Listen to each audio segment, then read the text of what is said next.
कल कोचिंग की जब छुट्टी हुई ना, एक छात्रों ने हमें पूछा कि सर सामने देख रहे हैं ना, एक तारा है, वो कभी कम दिखाई पड़ता है, कभी ज्यादा दिखाई पड़ता है। आखिर ये तारे क्यों टिमटिमाते हैं? मेरे दिमाग में एक बात समझ में आया कि भाई आखिर तारे क्यों टिमटिमाते हैं? तारे के टिमटिमाने के पीछे का क्या रीजन हो सकता है? बड़ा दिमाग का आश्चर्यजनक चीज था।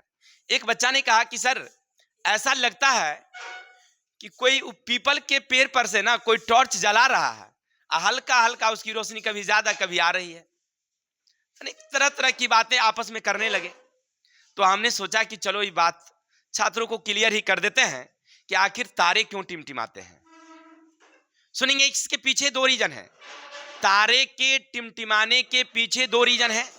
नंबर एक रीजन है वायुमंडलीय अपवर्तन। पहला रीजन क्या है?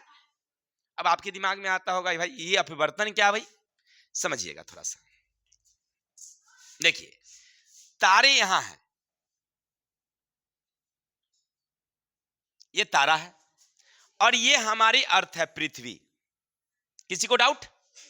अब समझना, हम जानते हैं कि पृथ्वी पर ना हवा है, हवाएं हैं यहां। ये मंडल है जिसे हम लोग क्षोभ मंडल, समताप, ओजोन, आयन मंडल कहते हैं। क्लियर है? और उसके बाद ऊपर का जो मंडल है ना, ये सब खाली है, निर्वात है। जब तारे से रोशनी सीधी आ रही होती है तो निर्वात में एक समान चाल से चलती है, कोई दिक्कत। लेकिन जैसे हमारी वायुमंडल में प्रवेश करती है तो हम जानते हैं कि जब प्रकाश एक माध्यम से दूसरे में जाती है तो अपनी दिशा को आंशिक बदल देती है। अब यहां से आ रही थी यह सीधे, लेकिन यहां से ऐसे आएगी तो यहां मुड़ जाएगी, यहां से जब इधर आएगी तो ऐसे मुड़ जाएगी, यहां से आएगी तो ऐसे मुड़ेगी, ऐसे मुड़ेगी, है ना। अब देखिए, कभी ऐसे कभी ऐसे कभी ऐसे तिरछी होकर के चलती है, तो कभी कम कभी ज्यादा दिखाई देती है। क्लियर है? तो तारे का टिमटिमाने का मेन कारण है वायुमंडलीय अपवर्तन।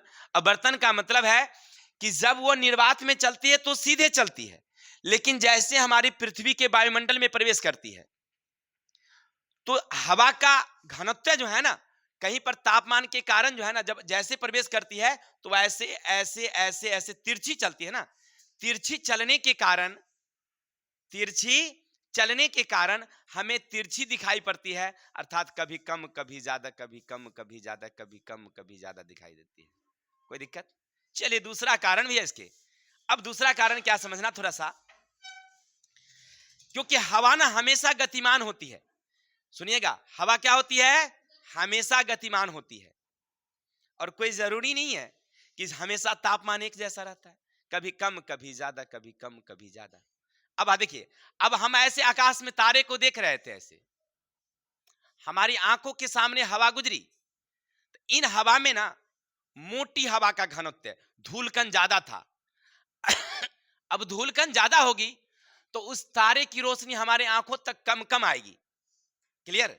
जब हम ऐसे तारों को देखेंगे और देख रहे थे तो हमारे आंखों के सामने से मोटी हवा का घनत्व गई, तब मोटा जाएगा तो उसकी रोशनी अब हमारी आंखों तक कम आई। अभी हमें कम दिखाई दे रही थी, अब वो आगे चला गया, अब पीछे से हल्का वाला हवा गया तो उसमें हवा का घनत्व कम था तो हमें दिखाई पड़ा ज्यादा। क्लियर?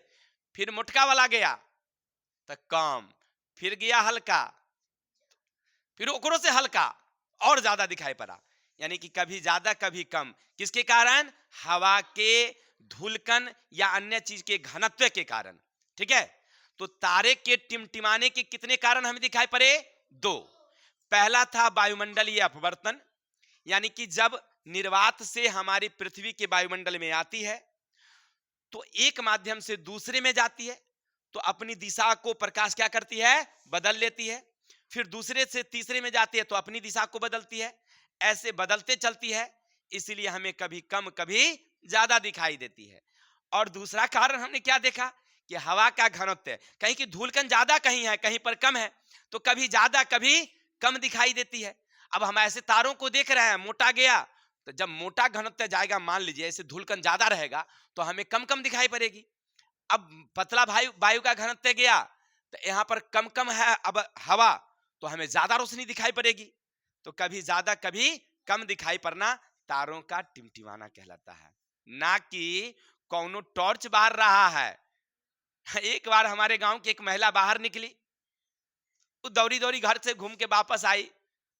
अरे भाई, घर के पीछे वो शीश बन्नी पर कौन न चढ़ के बार रहा है टॉर्च भाई। घर के लोग गए, भाई कौन है शीश बन्नी मेरे भाई, कहाँ कहाँ है? तो वो देखिए ना, वो टॉर्च जला रहा है। अरे टॉर्च नहीं जला रहा है बताइए, वो तो टावर वाला बॉल झलक रहा है। पेड़ जब हिल जाता था तो उसको नहीं दिखाई पड़ता था, है कि नहीं? यानी कहने का अर्थ है कि तारे क्यों टिमटिमाते हैं, समझ गए? किसी को डाउट? तो आपके क्लास 10th के लिए सबसे VVI क्वेश्चन, तारे क्यों टिमटिमाते हैं, एग्जाम में 99% पूछता है, हर 1 साल 2 साल पर दोहराता है। तो आप लोग याद रखिएगा। अगर हमारी वीडियो आपको अच्छी लगी तो मैं राकेश कुमार, मोटिवेशनल स्पीकर, स्वागत करते हैं अपने यूट्यूब चैनल पर। अगर आपको हमारी चैनल अच्छा लगता है, लाइक करिए, कमेंट करिए, अच्छा लगे 5 मित्रों को शेयर करिए। बाकी मिलते हैं कल, हमें विदा दीजिए, तब तक के लिए जय हिंद, जय भारत।